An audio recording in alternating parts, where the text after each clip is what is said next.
Hello and welcome to the RPG Academy podcast. I am Michael, and I am attempting to stream with Tom a faculty meeting tonight, and I'm fingers crossed that my internet speed is going to let us do this. So now we're back to green, so hopefully it will stay that way. I think I've already shared someone on Twitter. When we bought our house, we went out of our way to ensure that we had access to high-speed internet because my wife works from home. She has to have high-speed internet. We went above and beyond anything to make sure that we could have it. And when we got here, no, we were misled. So we are forced to use a rinky-dink company that charges us way too much for not great speed. So we get around 100 down, which we don't always get there, but sometimes we do. But we're maxed at 7 up. Like that's the most we can get a 7, which is what we stream with more than download. It's crazy. 7 up. 7 up. Hey, New York Tater's with us. Hello, sir. Nice to have you with us. So again, all the preamble out of the way, we are going to attempt to record at least one, possibly even 2 faculty meetings tonight. We are hoping to get back into doing these regularly, as well as detentions and all these other things. So before I get too far ahead of myself, Tom, say hello to everyone. Hey, how's it going? It's Tom. It's going great. So Tom, you're at this point, you're pretty much the official co-host. Caleb is still on hiatus, so he's been lurking around like a Jaws shark. Just sort of every now and then his fin will pop up, and I'll hear a noise, and he'll like offer to help here and there. But as far as I really know, he's still out until further notice. So Tom is my official co-host at this point. Tom, hello. Yeah. Hey, how's it going? If this was an episode of American Gladiator, I would have definitely knocked Caleb off the call. It's like, with my big puffy sword, it's done. Nice. I'm hearing weird noises. I'm in an unfinished basement. There's a sump pump right over there. There might be weird noises, so we'll just see what happens. We'll just do it. So, anyways, so here at the faculty meetings, the point of the faculty meetings is that for my co-host and I, which is Tom, to talk about our experiences in role-playing games, and we hope that somewhere in these conversations, something will come up that will be a nugget that someone in the audience can pull and use for their game at their table. But we understand that the opinions we share and the advice we give may not work at every table every time. But of course, there is one piece of advice that we kind of feel is pretty universal. And Tom, what is that one piece of advice? If you're having fun, you're doing it right. That is correct, sir. So no matter what game you're playing, which system or edition, what rules you use, don't use, or misuse, as long as you and your players are having a good time, you're playing the game correctly. I also want to note that you do a much better job of saying that when you don't have Jake, Troy, and Alex messing up the cadence, because you 3 cannot say, or I should say 4, cannot say that together ever. That's the point. It highlights how much of a team we are not. Fantastic. So this is going to be faculty meeting 133. Die! As in singular of dice. We're going to talk about dice because we thought it'd be great to ease into faculty meetings. It's been a while. We don't want to tackle anything controversial or deep or heavy. And that's why we're going to start by talking about some recent negativity about playing D&D. So Tom, can you frame for me and for the audience what it is we're talking about, what we've been seeing on our Twitter feeds that have caused us to think about this? Okay, so I get to introduce this topic. Oh, okay. yeah, of course. Fantastic. Okay, so a lot of people have been seeing lately. There's definitely, we all know the history of D&D. There's some very problematic elements that are associated with it, right? So there's the whole aspect of that we kind of think about. There's the colonialism. There's the innate racism of some of the stuff that's been baked into the system that we like. So there's this whole idea of how can you love something when it still has these problems? And then along that same route, there's lots of just a lot of negativity towards people who maybe no they don't understand all of the history behind it. And so I think it's very important for us to we need to show people this, and we need to show people how they can enjoy this hobby. They can be critical of this hobby, and they can find different games to play, or they can play D&D, and they need to do what works best for them within the context of where they are in their gaming experience. And because not everybody can jump right into these some of these crazy convoluted games that we like to play. D&D is just it's so accessible.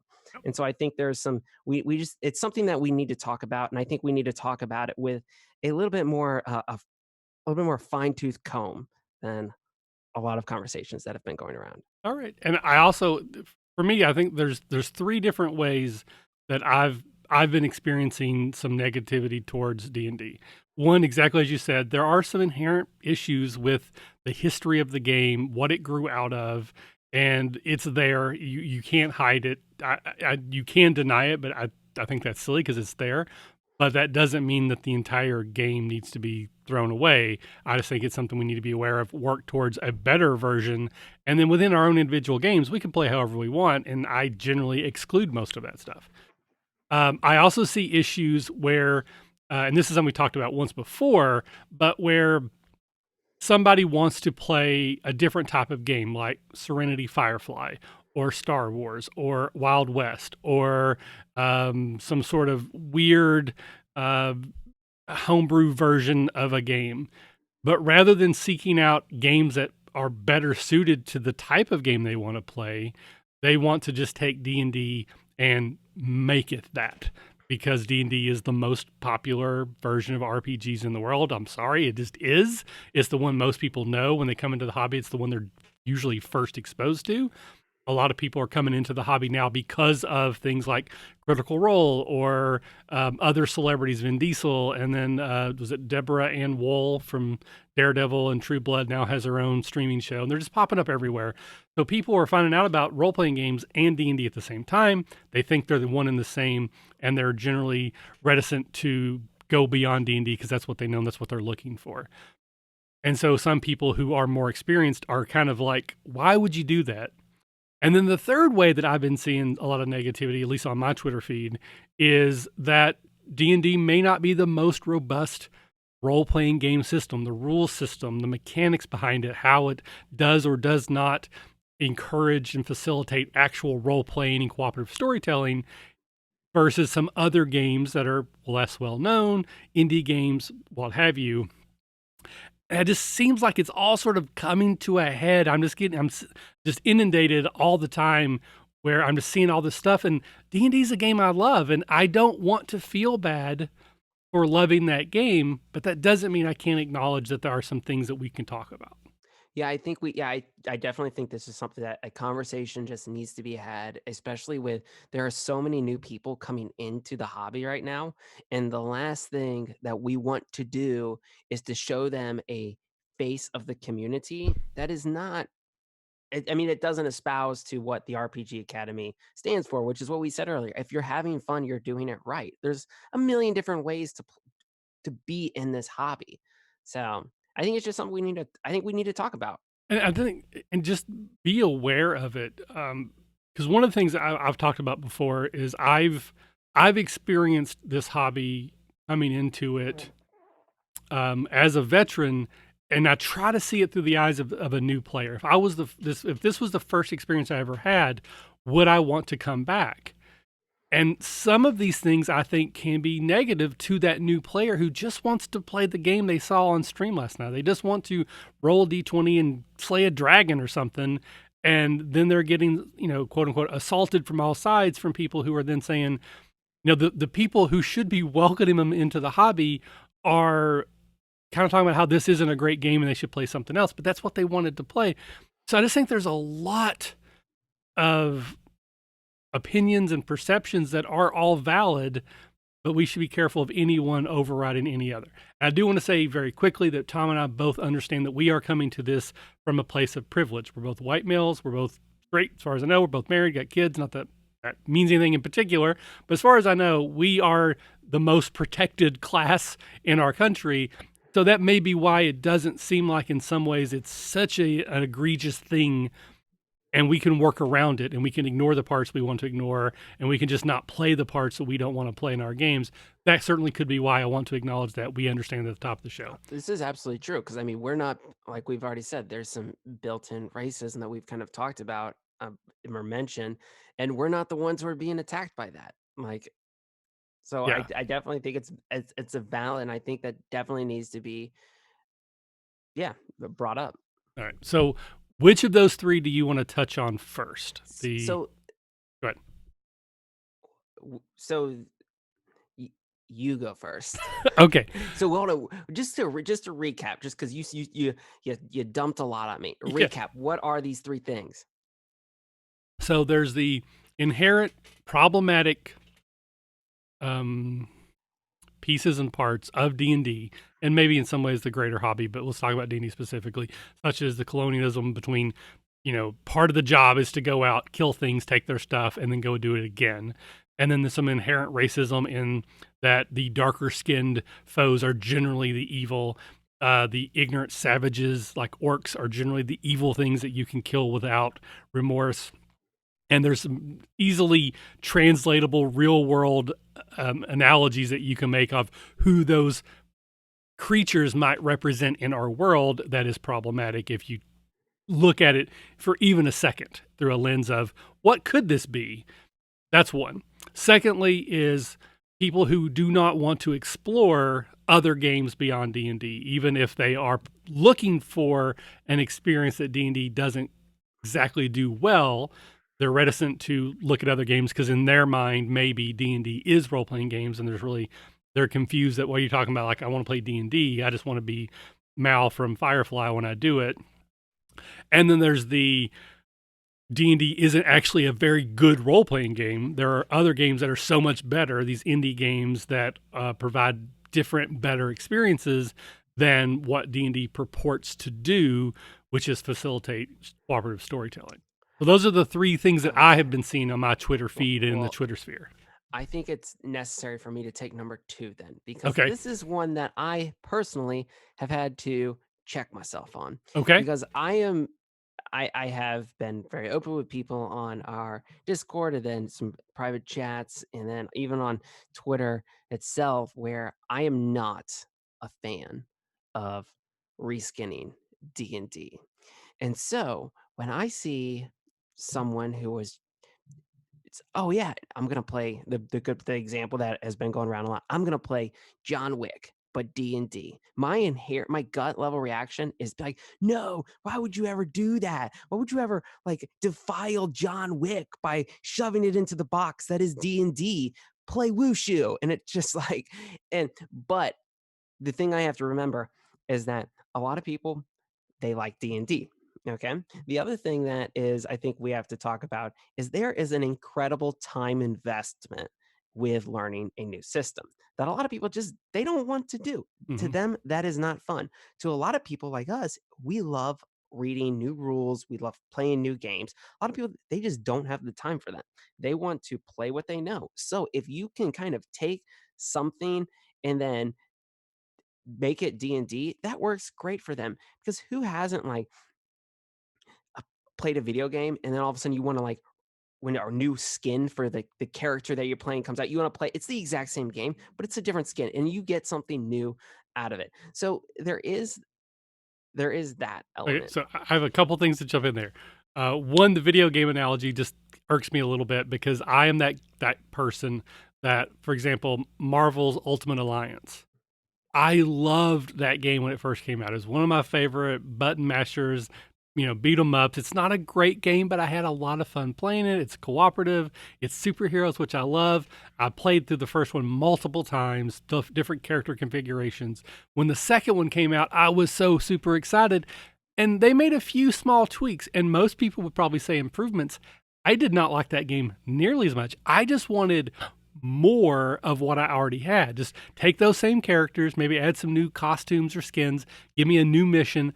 That's all I wanted. But when they added in different button combinations and just the way the game worked, it didn't feel right to me. And I can understand that from a D&D standpoint that, okay, maybe this other game is better for that, but it's not what I want. I want D&D, so no. The other thing is I mentioned to you before, and I think I've mentioned on here, as someone who has done this before, I find fun out of doing that. Like part of the reason I'm a DM is I like doing that sort of thing. So there's an inherent part of the process of me taking D&D and trying to turn it into Firefly that will be fun for me to do. And if you're trying to tell me not to do that, you're taking away some of my fun. Now we can talk about who's fun. Like if it's more fun for me to do that than it is the players who actually play it when I do it versus them playing a game that's better suited. Absolutely, that's subjective, and we can talk about that in depth, but we won't, but we can. But there's a lot of people. So there's some people that want to do that work because it's fun. And when someone comes at them and says, "Don't do that, dummy," that's going to make them defensive because you're telling them not to do what they want to do. And then Yeah. the third thing, and then I'll turn it back over to you, is even if I am the type of person who is willing to learn a new game, my players may not be. So not only do you have to get one person convinced that, hey, this other game is actually better for what you want to do, you need to spend time learning that game, buying that game, understanding how to run it. Then you have to convince your players who all might be like, no, I just want to play D&D. We'll play it as John Wick, but I don't want to learn how to play Savage Worlds, or I don't want to learn how to play Wushu.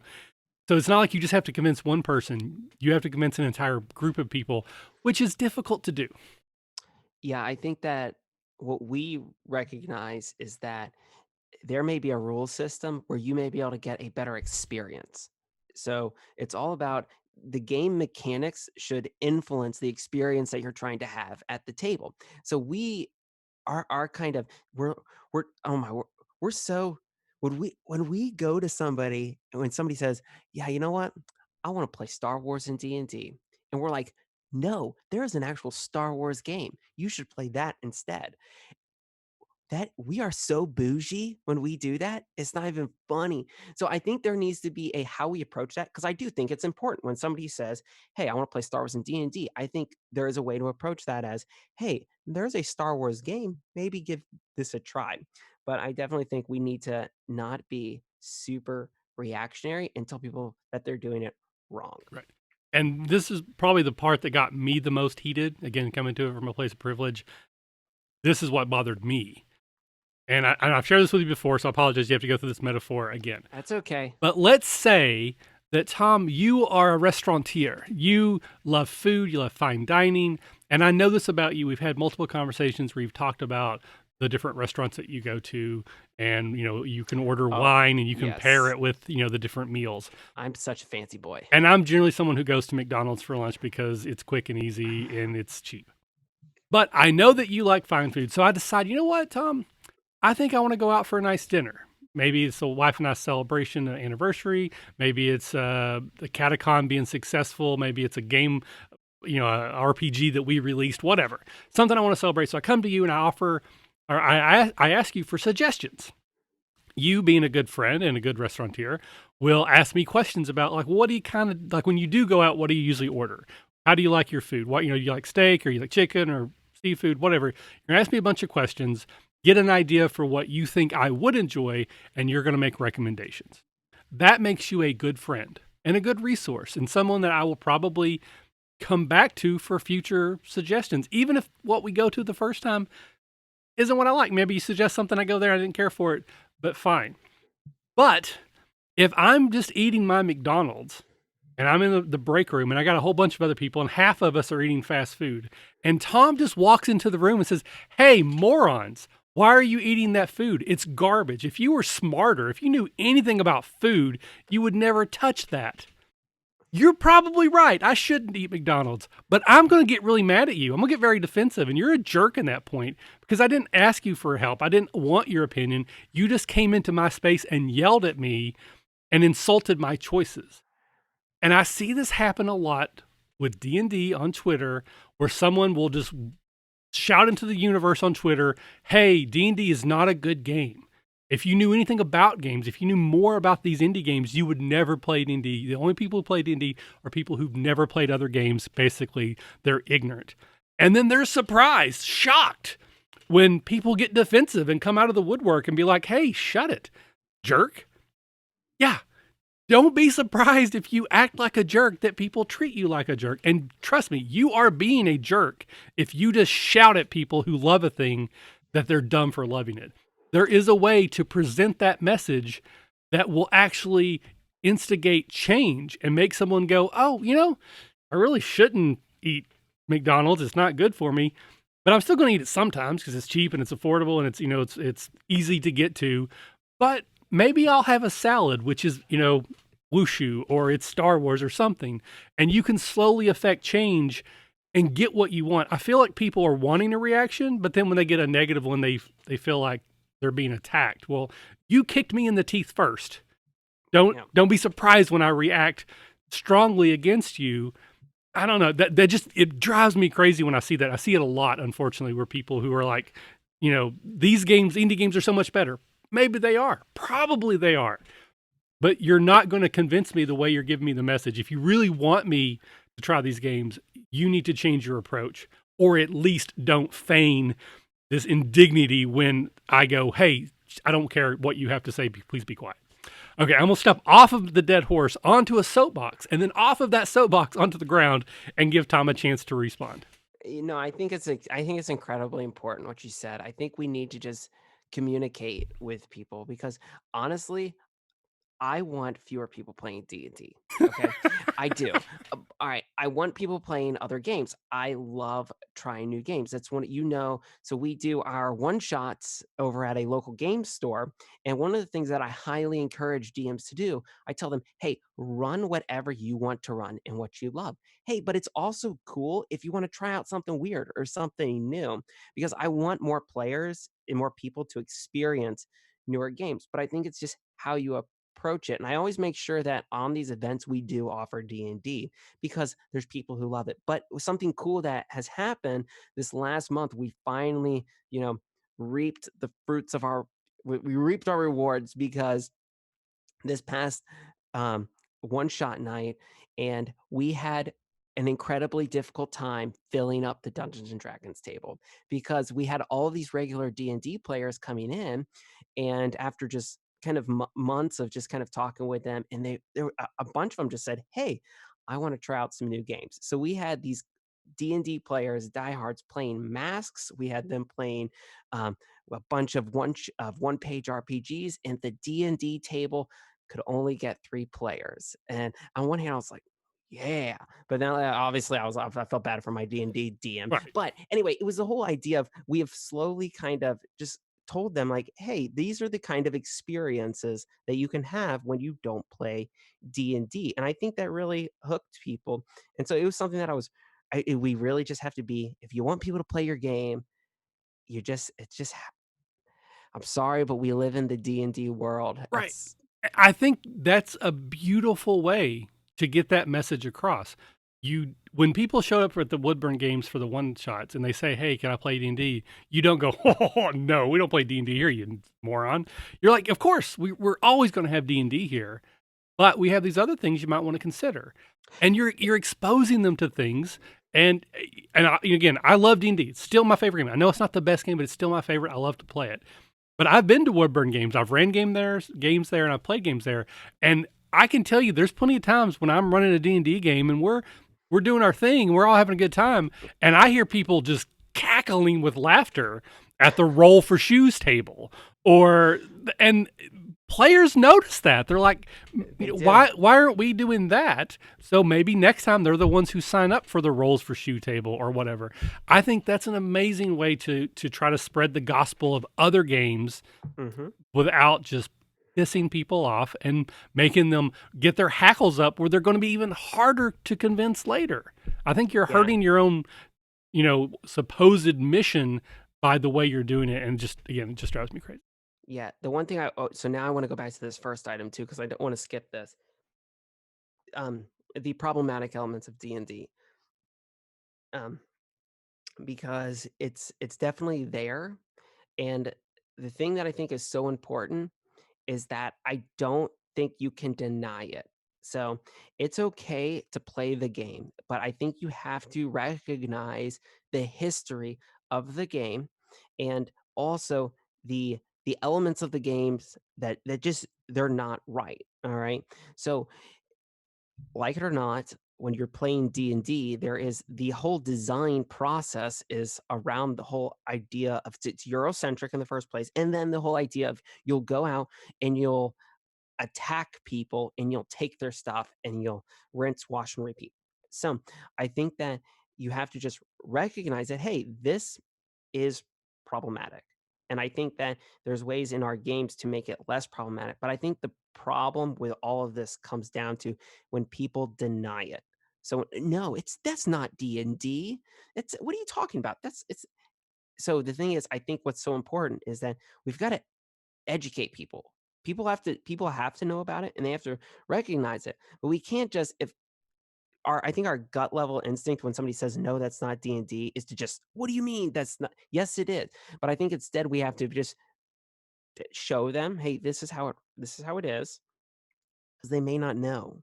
And so then what we do is not necessarily that these people who are denying this are right, but then they're never going to listen to us. Right. It's exactly. So we push them on further, and they may be even more of a jerk for deciding to ignore us. But Yep. we want to you need to show them, and I think that I do want to recognize that I do see that, obviously Wizards of the Coast is starting to they're they're they're making changes and starting to go in the right direction. I definitely want to throw out there. And, James J. Hayek just wrote a incredible article on D&D Beyond about removing the racial benefits yeah. from D&D classes. And I want to be clear. I don't know personally any of the people who work for Wizards of the Coast. I guess what James Introcasto is probably the one I know the best, and he's just someone I podcast with occasionally, who's now a writer on some of their projects. So that's the closest connection I have to anybody. And it's entirely possible, probable even, that a lot of these moves in what we call the right direction are simply based on the fact that they see the consumer base and they're just trying to make more money. I don't know. I don't know that their motivations are pure, but that doesn't negate the fact that they're still moving in what I would consider the right direction, getting more diverse creators behind the screen and the writers and trying to change up the way the adventures are written so that we sort of move away from those types of things. 100% agree that we're moving in the right directions. Probably not as fast as it should, but I want to recognize that we are, but I'm not going to say that they're altruistic. But even if they're not, it still doesn't matter. If they're doing the right thing for the wrong reason, in some ways, it's still the right thing to do. I don't know. Maybe again, that's my privilege. No, I think that's an important thing to point out is that a lot of times we forget that Wizards of the Coast, at the end of the day, they are owned by Hasbro, which is a massive multi-million, probably billion-dollar company, and they're end of the day, they are trying to make money. So I think a lot of times we forget that and we think because Wizards of the Coast, they have such a it's such a small industry. And if they're responding to people on Twitter, so it's like, oh, okay, this is a little Yeah. tiny mom and pop company. They are not. So I think that's definitely something to recognize as well. I mean, because I went on my whole yeah, like I said, I gotta check myself. I went on my whole Twitter rampage when they only released the Essentials kit to Target instead of local game stores. So there's some things that we've got to make sure we don't forget that at the end of the day, Wizards of the Coast, they're trying to make money. So, and then sort of the last thing that I will talk about, because I do want to move on to some other lighter topics, is there are still some inherently good things about D&D as well. And there's some baked in lore that people like, and it's okay that people like those things. And I'm going to try to be very vague here, but there's a game that a lot of people I know are talking about. And, they talk about how it's a great game for a specific type of experience. And it's a type of experience that I have tried to emulate in D&D. So I bought the game, and I do really like the mechanics, but I hate the lore. I think the lore is frankly dumb. And if I play that game, I will never play it in the setting that comes with the game. I will D&Dify it because I will use their mechanics, but it's going to be in a more traditional heroic fantasy world. Because I just was like, no, there's nothing to me interesting at all about the lore, quote unquote, that this game is built around. And I just think, like, I role play very heavily most of the time. I don't follow a lot of the rules for D&D. But when it comes time to roll a dice, I want it to be a D20. I want a 20 to be a crit. I want that experience because I think rolling 2d6 is not fun. I'm sorry, PBTA games. 2d6 is a terrible design. Whoever came up with it should have done 2d12 because it's so much better. But that's dumb, but it's my belief. And it's just, that's the way I feel. So understand that there are some things about D&D that people just want to experience, even if it's not quote unquote as good as others, and it's okay for them to want bad things. Just like people like McDonald's. McDonald's is one of the most successful companies in the world, and they serve mostly bad food for you, but people love it, and that's just you just have to understand that. Just deal with it and move on. Oh yes, so true. I'm over here listening to you say that, and I'm like, yeah. And then I'm the one who plays games with playing cards and rocks or whatnot. I'll play those too, but I do like in the day rolling d20.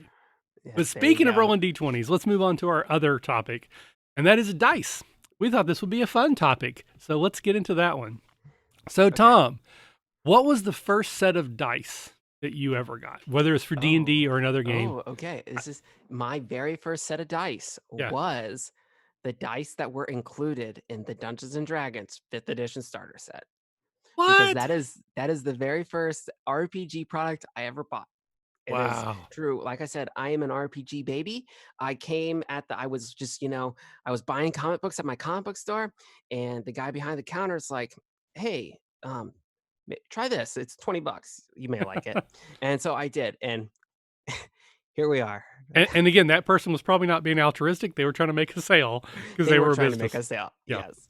So that's the first set of dice I had. They are a terrible set of blue colored dice, and they they're nothing special. It only included 1d6, and that was end of the day, that was my first set. I Now, still use that set. again, I was going to say my follow up is, do you still have that set? But I because still use that yours set. was so new, so for me, my first set was the dice that were included in the red box, the Mensa red box that I bought back at some point in the '80s. I've told the story many times with my best friend Brandon. I have no idea where those dice are. I'm sure they're gone. It's possible Brandon has them, or maybe even Bill and Joe, who were the other people we played with. But I'm going to guess those are just lost to the. Oh my word. I'm just envisioning young Michael playing games down in Paducah, Kentucky, or whatever you're from. And you're like, come on, Bill, Jimmy, let's go play some D&D. Yeah, that's kind of how. I mean, basically, Stranger Things. I was the one who was just like, "Can we just play D&D? Like, I Oh, just want that's to play so D&D." funny. We did get a little because I was also into martial arts. Like, we were all four of us. Were into a martial arts club. We loved like ninja movies, and we had bought tapes on like how to throw throwing stars around corners, and we Nice. built Ninja Toe out of tobacco sticks. I still have mine. It's Oh, like 30 years old, tobacco. and we would actually like have fights with them. Yeah, but Oh my gosh, that's too good. I think a lot of people did that at our age at that time. But yeah, I loved playing D&D. It was the greatest bonding experience for a very very long time. Okay, So, what is your most recent set? Which okay. die or dice have you bought most recently? Most recently, it was the dice that were included in the D&D Essentials Essentials. box. No, and this is a good point because they are much better Yeah, dice. What they did was they actually included 2 D20s, all right, because there's a whole rule about rolling 2 D20s. I'm like, yeah. "Hey, probably we should probably include a second one."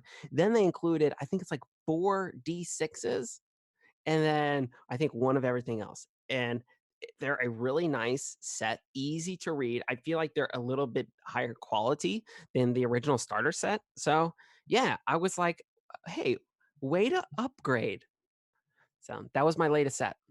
So the latest set I have is I bought the Avernus Descent into Baldur's Gate Descent to Avernus dice set to review them as part of our Hmm. review, which I didn't do when we did the review. So I'll get around to that at some point in time. They're still unopened. I don't know. I may just give them away at a catacon. But I've heard good things. about a catacon or both those No, dice? well, that too, but about the dice. Yeah, they do look pretty, but probably the most recent real uh, dice that I have, and these were also no, that's not true. I did get a set given to us for Catacomb, but I did buy my own. Was those flying duck giant D60 dice? Hey, Those are the last one. I have some of those too. Yeah, I have mine right here. They did not sponsor this episode, but I'm gonna give them some free advertising. Oh, you hear Um, that zipper too oh of yeah, the case, the like case is solid. So this was the full set. So all of these are 60 sided die, and they just have like the D4s is on there. Like what is it, oh, 8 times or whatever. yeah, Um, and then I obviously the D10 goes 6 6 times. times. The D8 is the only one that doesn't. roll into 60s perfectly. So there's two re-roll sides on the d8s. If you roll them, you have to re-roll on 2 out of 60 sides. They're super cool, not super practical. I I wouldn't. Yeah, I've never actually used them at a game. I'm gonna bring those to a catacon and just roll up to the table and drop them down and just like it's gonna be the hardest flex ever on these people. Just be like, hey, look at these. So yeah, so I've got my copy. I have my set too, and it's one of those things where these are my dice that I like to show people, and I've memorized Flying Duck's spiel. I'm like, look at these dice. Each one is manufactured from a single billet of aircraft grade aluminum and laser etched and then hard anodized, so they're perfectly balanced. And then people are like, whoa, those are really cool. And I'm like, yeah, they are. And then I go grab the dice I use the most as a transition. I use a set of plain white polyhedral dice. That's literally, I use plain white dice. I love them because it's like you show up to, there's nothing better than showing up to the table and everybody's got these super fancy dice. And you're like, yeah, I play D&D too. And then you just have like these super simple. So the dice that I use most often, they are a metal set. I'm having a hard time remembering the name, and I should have looked that up. I love Easy Roller Dice. They're friends of ours. They support us a lot. But this set, they're actually a little larger. So if you, I don't know the millimeters, but they're like one size larger on each die, and I like the heft of them. God, I cannot. It's something metal something, but I love those metal dice. Those are the ones that I use when I'm actually playing 99% of the time. So it's funny is I actually don't really buy dice. So I just somehow I think it's I just accumulate dice. I don't know how. I just always have more and more sets of dice other than the sets that were like the D&D starter set, the essentials kit, the the only other set that I really bought was probably the most special set. All right, this is Tom who's going to get sentimental, okay? Because it is the set of dice that I got my daughter when she turned 4 because she always hangs out with us when we're playing games.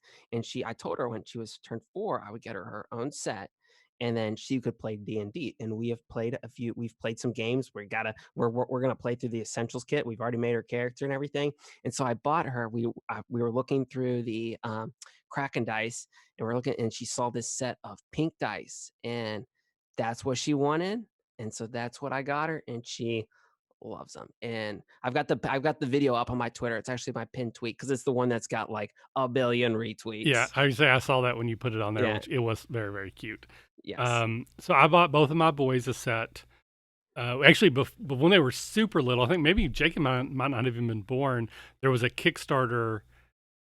I think I'm right. I may be wrong, but they were very young. I got them like a squishy set of polyhedral, so it's like the Oh, foams. nice. So we play with them a lot. You can throw in each other, and we used to play.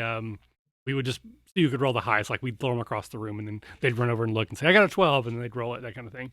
But when we started playing actual D&D, the Wizard Brothers game, as they still call it, because they both played Wizard Brothers, I bought them both each their own set. For a while, every convention that I went to, I would buy a set of dice that I would use for that convention. That got expensive, and then once I started getting into metal dice, couldn't do that anymore. And I found a set that I kept with me. So other than those flying duck dice and the ones I bought for my kids, I have not bought dice in a very long time. I used to have a metric crap ton of dice that I've just collected over many years, and I would call them scrub dice. They were like mismatches or just didn't like the color, didn't like something about them. Because at this point, again, I'm older now. The thing that I look for most on dice are the clarity. I need to be able to read them, and it does bug me a little bit when I'm at Oh, same. conventions and someone rolls it and they're like, it's a 17. Like they have to, and I'm not talking about somebody with bad eyes. I'm just saying that they have these like really intricate swirly patterns, and it's just hard to read. It drives me crazy. So I want a die that I can read across the room. So that's what I look for most of all. But I had just so many dice, and I think it was last year at a Catacon we had put together our GM kit, or it's called our emergency GM kit. And it was just like a little section that had pencils, pens, paper, graph paper, note cards, just different things that if you were running a game you might have forgotten or needed. And I also put a big bucket of dice from all these crap dice I had. in my mind, the goal was if you needed dice for a game, you could use them and you would return them. By the end of the Mechanicon, that bucket was empty. So I got rid of all of my old crappy dice. I now have like probably a third of the dice that I Oh, had. But again, I got rid of the ones I didn't really care about, so I don't care. But it was just funny to me. I need to realize signage is very important. People do not always realize because there was actually other people, like there was like pencil sharpeners. And this guy came in. He was, I think, married to or dating one of the workers that worked there, and they had a young son, and they were taking like paper and pencil sharpeners for their kid. Didn't say a word. I was happy for the little kid to have them, but clearly that's not what they were intended for. But they just saw these laid out like, I guess they're free, and so they were loading up on school supplies. So yep. yeah, Pro tip for if you ever see any of Michael's dice sitting on a table at a convention, just just take take them. them. Yeah. Just take them. So one of our last questions was, how many sets do you have? Again, at this point, I probably still have, I'm going to say somewhere between 20 and 30 sets of various dice. I have maybe 3 or 4 sets I generally use. So how many sets of dice do you think you have? And this was Okay. after getting rid of 2/3 of them. Sets of dice that I probably have 5 or 6. So not that many, but then I do have a massive bag of D20s. So because one of the things that I do at whenever I play D&D, and a lot of people know this, is I put like a grandma's candy jar in the middle of the table and fill it up with D20s, and that's inspiration die in there. So every that visual representation there is people know, like whenever you do when you ever do something cool, I just tell people, I put a little sign there, take a candy, and so people will take one, and then so they'll use it. So it's just kind of so people see it. I like to have a ton of D20s. So Nice. I'm hearing a really weird roar right now. It's probably coming through. I think that's our pipes. We turn on the shower, that happens. We're going to have to look into that. All right. So anything else about dice that you want to talk about before we wrap this up? no, check out if you want to. Hey, you want some nightmare fuel? Go Google food dice, okay? And just I don't know, Michael, if you've seen all the food dice lately, look it up after this, and you'll maybe throw up a little bit in your mouth, but it's all cool. So Okay. All it's right. the latest thing. Invest now. All right. All right. Anyway, next topic. All right. So the next thing we want to talk about is something we used to do a lot. We kind of go away from it. It's one of my favorite things to do. Is we call it new student introductions. And this is where we would take from 5th edition D&D one of the various classes and then one of the various backgrounds and then kind of marry them up and see if we can come up with some interesting motivations, characters from that. I randomly checked my chart today and I came up with the Barbarian Spy. Seems Yep. sort of counterintuitive. Oh, but I have an idea already Oh, as soon as I saw that. Perfect. Lay it on me. We got a Barbarian Okay. Spy. Who is this person? So, like, I saw this and it was immediate. This barbarian spy is Henry Cavill. So, if you all have seen The Man from Uncle and then also Mission Impossible Fallout, he literally plays a spy who just punches people. And it is Henry Cavill. And so I think it's possible to have that the brute force spy. That's it. There's the famous, the gif of him like Cocking his arm. cocking his fist, and Yeah. that's the barbarian spy. And I think the way that you play the barbarian spy is you are a spy who's barbarian. Everybody knows that you're a spy because you're a barbarian, and it's just kind of like that's how you have to play it. You're a spy. Doesn't matter. Doesn't mean that you're going to be a great spy. So hey, guess what? They catch you half the time. But good thing, guess what? You're also a barbarian. And so you can deal with that. So that's Okay. my barbarian spy. Okay. It's Okay. Henry Cavill. You get caught and you punch him. All right. Very cool.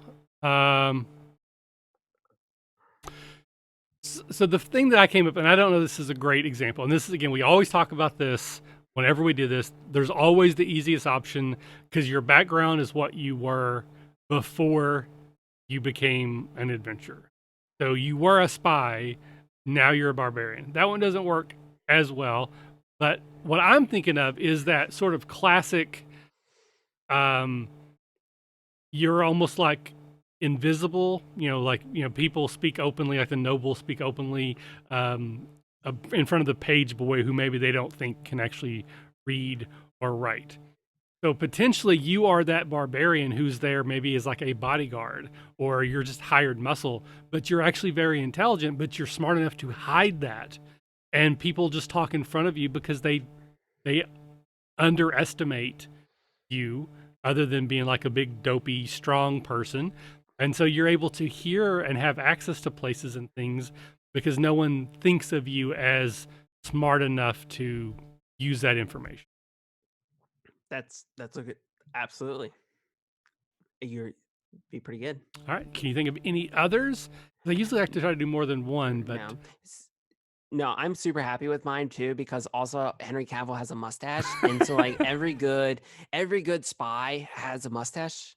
Like that's just, or you can just play the stereotypical KGB officer and just be like, because to me all KGB are just a bunch of barbarians. okay. So I held a hot rock.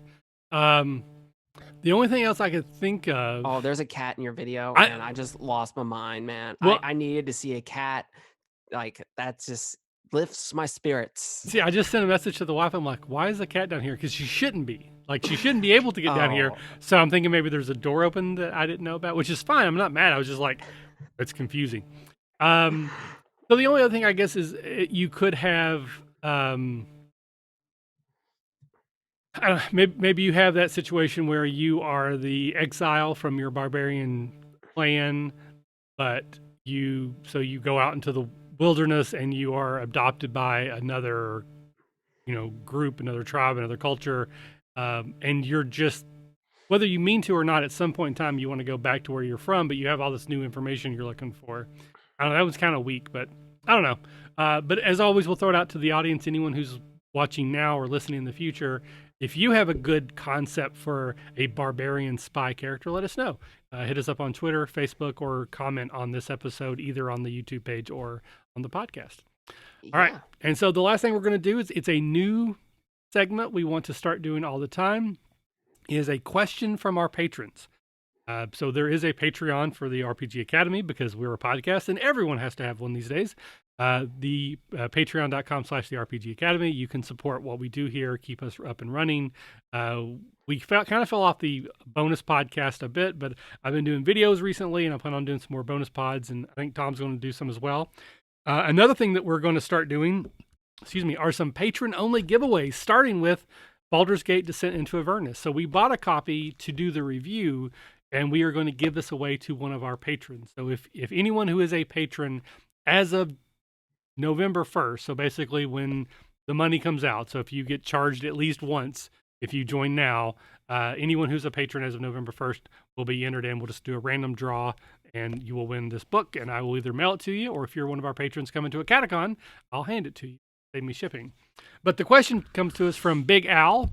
Big Al is a fairly long-term at this point patron, also one of our highest tier patrons.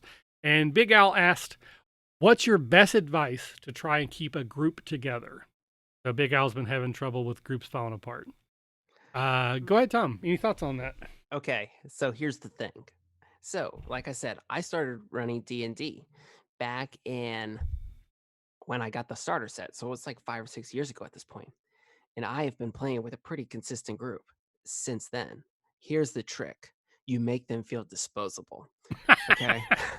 Oh my God, you're not promoting negging here, are you? No, no, D&D no, no. group negging? So I think what's super important is you have the set schedule. Okay. So for us, it's every other week. Everybody knows you play every other week. And what you do is if a bunch of people cancel, it doesn't matter. You still do something. So whoever can come, you play a board game, you play a different system. And so I think just once people, I think it takes some time, but once people get into the mindset, like, and prioritize it, once people realize like every 2 weeks I'm playing D&D.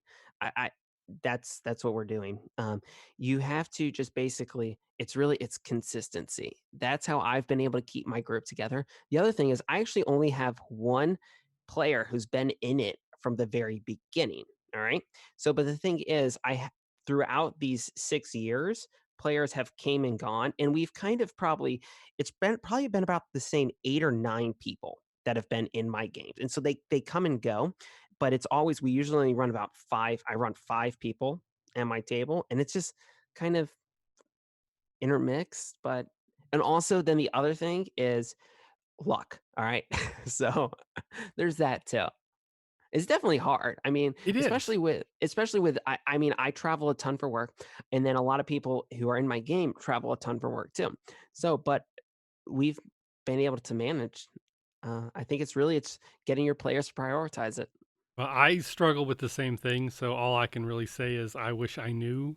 But the advice I would give is mirrors yours, that you want to try to do something, even if someone cancels. And that's what we've been running into with most of our actual plays and other things. Everyone that's in my group are adults. They have professional career lives, they have families, and things just, one of them keeps, this person can't make it or this person can't make it.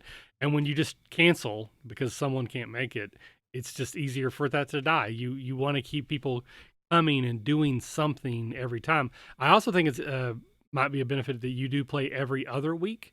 So you're Yep. really only looking at 2 sessions a month versus a group that meets every week. It kind of feels like it's easier to cancel if, like, well, we got 3 more this month, or we can have 4 more this month if it's a 5 month week or month, whatever. Oh, 5, it's yeah. Sometimes there's like a Tuesday, there'll be 5 of them in a month, that kind of thing. But anyway, I it's think if you yeah. play every week, it's easier to cancel. But it might be, once you're into the routine, it might be easier to stay because you just know every Tuesday, this is what Mhm. I'm doing. Versus, well, wait, this Tuesday I can do a thing. Next Tuesday, so I guess it's the groups determine which is better for them. Yeah, it's just what we found is every other week is just kind of fits better with our schedule. We also only play for 3 hours. So the other thing is it's a very small commitment. And it's not just gaming for us. We hang out. We share beer. We do my wife, who's an absolutely fantastic cook. She's professionally trained. I am blessed, and she loves to try out new recipes and stuff for our D&D night. She uses us as her the experiment stuff. So like Gotcha. stuff she wants to actually make for other people. So it's kind of it's not just playing the game. We're hanging out. We're just enjoying each other's company. It's more of a we make it an event. That's kind of what we do. Well, thank you Oh, very the much. other the Good. the other one thing is that, the other thing, all of my players know that if they miss a game, that does not mean I'm canceling the game. So, we will only cancel I will run this game with 2 players. If I have 2 players, we will run this game. So everybody knows, like, if they cancel, they're gonna miss stuff. Hmm. And so that's the other thing to do the game. Yep, Gotcha. that's it. All right. Well, thank you, Tom, for joining me. Thank you so much, Big Al, for one, being a patron of ours and a supporter. He was also in the chat for a little bit. I think he might still be there. And then thank you for the question. We really appreciate that. So I think we're going to wrap things up here. We are going to jump off the stream chat a little bit to see if we're going to do the next one now or later. But I want to end this one, so at least there'll be 2 of them for the Twitch if we keep it, and then for audio purposes. So Tom, before we sign off, where can people find more of your work on the internet if they want to get a hold of you or chat with you? So the easiest place to do is on Twitter. So at BezcarTom, like the Star Wars medal. I So Did you pre-sign up for Disney Plus? oh, I did. Yeah, Absolutely. me too. I'm ready to go. Mandalorian day one. I took the day off of work. Like I'm gonna Oh, watch that. So it's the day after Catacon. So yep. it's the Tuesday. The Tuesday So after the 11th. the Yep, Tuesday. So yeah, I or took some 12th. yeah, I don't know. Anyway, Yeah. I took some time off work for this and I'm looking forward to it. I took off the day for Endgame because I actually watched that with you the second time. Yeah, that's it. That Yeah, was very cool. but now that I'm a stay-at-home dad, I don't have to take a day off. I'll just watch it when it comes on. Yeah, that's cool. But you can find me everywhere at the RPG Academy. Again, Facebook, Twitter, the podcast, and then obviously Patreon if you want to support us there. And again, Acadicon is now, from this point, 4 weeks away. I don't know when this episode will drop, audio only, but it's coming up soon, and super excited. Things seem to be going well. The new website, definitely better than the ones we've used in the past, but there's still also a lot of work. So that's why I'm going grayer every single time I'm on here. It's more and more gray. But with that, we'll do the awkward wave out and tell everybody, remember, you're having fun. Doing it right. You're doing it right. Yeah.